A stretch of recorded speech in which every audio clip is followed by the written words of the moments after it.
If you like the content that I bring to the table every time I do a video, please pass it along, subscribe, shoot me a message. You can find me on LinkedIn or at the blog, joerecruiter.com. What I'm going to talk about today is the myth of the one-page resume. Don't know where this actually came from. This is one of those things that I believe, if I'm going to guess, it is from academia or your teachers basically saying a one-page resume is going to be concise enough. It's not going to be too long. People aren't going to assume you're exaggerating or something like that. You know, it makes sense in that very little context because you don't have anything, you have no jobs. You might have a volunteer position or you might have an internship, but generally you can't, go longer than one page with extracurricular activities like running for student council or running for some sort of office within your school. So you're not going to be able to write more than one page. But honestly, let's take the extreme opposite of that. You're a 25-year senior executive that's shifted through many different fields and or companies. You better have longer than a one-page resume. The thing that I'm going to be digging into a lot deeper is how to write by your personality type, but how to write a resume based on understanding what a hiring manager is looking for, and then what an applicant tracking system is looking for. And then on the other third tertiary part of it is, what about a recruiter who's looking to place you at a firm as well? The one-page resume is something that, though it can be done, and if someone wants me to write a one-page resume for them, we can do it. I just think the issue is going to be that you can and should elaborate where needed, and you should expand where there's parts where you need to write out a longer, maybe more bullet points. If you're a project manager or you have a bunch of projects within a certain job title, you need to break those down. Because I'm all about getting as much clarity and being as concise as possible. But after 10 years on the job market or in the job market, you're going to at least spill over to page 2, page 3, page 4. Typically people that I see that have worked, especially contractors, that's another thing that's not addressed, and I can get into that.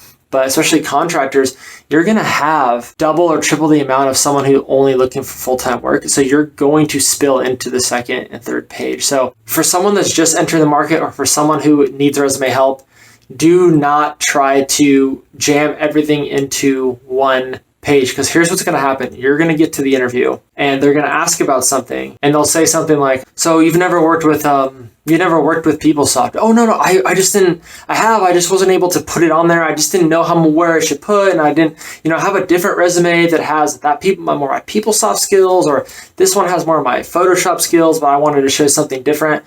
It's all right. Put it in there. Put it in there in context. Don't just list it as a skill without context. So that's pretty much what I wanted to say here. The one thing I'm going to add to this channel, and I'm hoping that there's some interest there, is obviously for the people that have been following since the beginning, I do keep a book behind me at all times just to kind of showcase what I'm about other than recruiting and Myers-Briggs. So the one I wanted to showcase that I read recently is Why We Get Fat by Gary Taubes. Not really controversial at all. It's just that this was a guy that was popular before keto or low carb.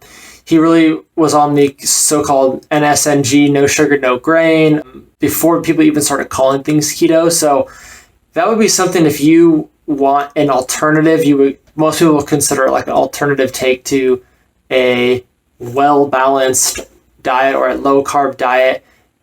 Very scientific, very well-spoken. It flows well. So recommended book, Why We Get Fat by Gary Taubes, would be interesting, even if you're looking for a new lifestyle, because it is a lifestyle. It's not going to be a quick diet, and other things haven't worked. Try this. If you're a skeptic and you want to read a book that speaks to the skeptics in a non sort of confrontational and scientific, kind of lays out the facts linearly so you can understand it way, this would be the book. Once again, please share if you think somebody has some issues with their resume, or they need some help, or they're going to be on the market soon and just want someone to kind of take a look, do a consultation. That's what I do.